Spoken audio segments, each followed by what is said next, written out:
Pakar mantan, data klaim SBY menipu. Ini kan soal sejarah bagi keturunan para pelaku utamanya.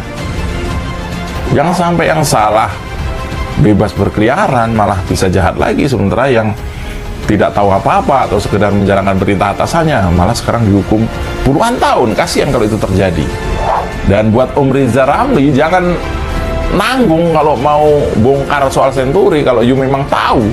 Katanya kan ngomong di depan saya gitu. Kalau memang Presiden ini harus dibersihkan, harus diselesaikan, dan caranya ya supaya lebih enak itu ya SBY-nya dipotong dan dihilangkan dulu begitu. Karena SBY ini seperti apa ya? Seperti pihak ketiga begitu. Pihak ketiga yang mengganggu, menggoda, dan itu harus dilibas gitu supaya kita bisa fokus memperbaiki hubungan atau aturan-aturan yang ada di dalam. Jokowi bukan sok gagah-gagahan berkunjung ke negara yang sedang perang itu. Sial sedikit, transportasi yang dia tumpangi bisa kena rudal nyasar. Dan gak semua pemimpin negara mau langsung masuk ke jantung medan perang itu. Itu butuh nyali yang gak kecil, butuh pengorbanan yang sangat besar, dan butuh tekad yang sangat kuat. Saya bisa kumpulkan itu semua dalam satu bahasa, yaitu gila. Saya pernah bilang ke seorang teman, kalau Presiden Jokowi itu gila. Gila di sini bukan penyakit mental, tetapi sebuah penghormatan kepada seseorang yang dengan nekat ingin Tidak. Dan Pak SBY adalah yang paling tidak bahagia. Juga anaknya AHY dan juga segenap kader Partai Demokrat kubu AHY. Saya kira merupakan kubu yang paling tidak bahagia semasa kepemimpinan Presiden Insinyur Haji Joko Widodo. Sebenarnya kenapa ya? Apa karena merasa pamornya tenggelam? Indonesia sejak dulu kala tetap dipuja-puja bangsa. Berhubung sejak beberapa hari lalu, pakar mantan Senin di perjalanan jadi tulisan bantahan pada SBY ini agak lambat. Tapi sebagai tetap bisa membuka mata rakyat Indonesia demi tegaknya kebenaran. Pertama, yang sangat menyinggung pakar mantan adalah pernyataan SBY yang mengklaim berhasil menurunkan rasio hutang hingga 70%. Hal ini benar, tapi mengelabui jadi begini. Rasio adalah persentase hutang terhadap aset dan pendapatan. Kalau SBY mengklaim berhasil menurunkan rasio hutang, itu sudah benar, tapi nominal hutangnya tambah lebih dari 100%. Peninggalan Megawati saat Megawati lengser, kita hanya punya hutang 121 miliar dolar. Namun saat SBY lengser sudah menjadi 251 miliar dolar. Bahwa SBY melunasi hutang IMF memang benar, tahun nominalnya hanya tidak dengan dolar. Jadi kalau bicara rasio SBY benar, tapi utang itu nominal uang yang harus dibayar, bukan hanya rasio yang sifatnya pencitraan. Lalu SBY membahas GDP. Kalau mau disederhanakan, GDP adalah total produksi barang dan jasa yang dihasilkan oleh suatu negara. Dalam GDP, apa hitungan berdasarkan pengeluaran dan pendapatan. Jika pengeluaran bahkan konsumsi, investasi, ekspor, hingga pembelian atau belanja pemerintah dihitung sebagai GDP. Logikanya semakin banyak hutang, maka GDP harusnya semakin tinggi. Meski sebenarnya nilai GDP dapat dijadikan referensi geliat ekonomi sebuah negara.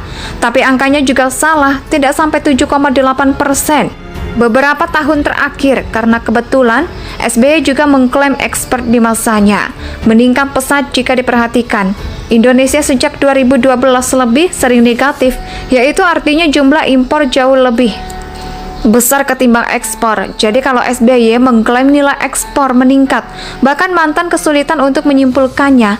Yang paling absurd, tentu saja klaim fantastis 253 waduk dibangun saat SBY selama 10 tahun. Luar biasa kalau benar, karena Jokowi hanya mampu menjanjikan 49 waduk selama 5 tahun pemerintahannya. Tapi sepertinya spesial iklim. Berdasarkan data Dinjen SDA Kementerian PU, ini bernama Kementerian PUPR pada kurun waktu 2005 Hingga 2009 ada 11 waduk yang dibangun. Di antaranya adalah Bendungan Kedung Brubus di Jawa Timur dengan kapasitas 2,3 juta meter per kubik, Bendungan Modern dan Panohan di Jawa Tengah dengan kapasitas masing-masing 5 juta meter kubik dan 0,79 juta meter kubik. Total telah dibangun 21 waduk, dibangun selama 10 tahun SBY membina. Setelah selesai pembangunannya, sementara sisanya nomor sudut masih dalam pengerjaan. Sementara proses pekerjaan waduk memakan waktu kurang lebih 4 hingga 5 tahun. Kesimpulannya SBY hanya berhasil menyelesaikan 5 waduk. Jadi kalau sebagai mengklaim sampai 253 waduk sudah dibangun, terlaluan. Bayangkan, Indonesia hanya memiliki 34 provinsi. Jika dibagi rata-rata berarti minimal ada 8 waduk di setiap provinsinya. Silakan dicek di provinsi Anda ada berapa waduk. Jangan-jangan ada waduk baru dibangun. Selanjutnya yang masih satu paragraf.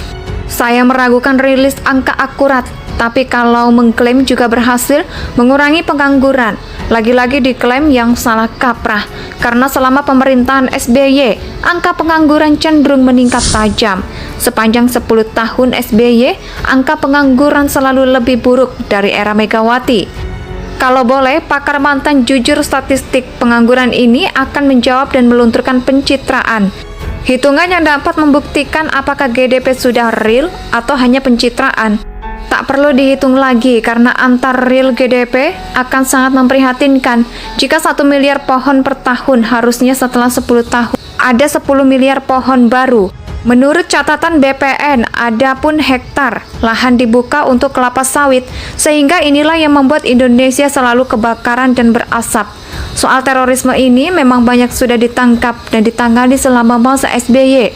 Meski kita juga pasti sangat ingat bahwa SBY pernah curhat prihatin di hadapan media massa agar fotonya dijadikan latihan tembak.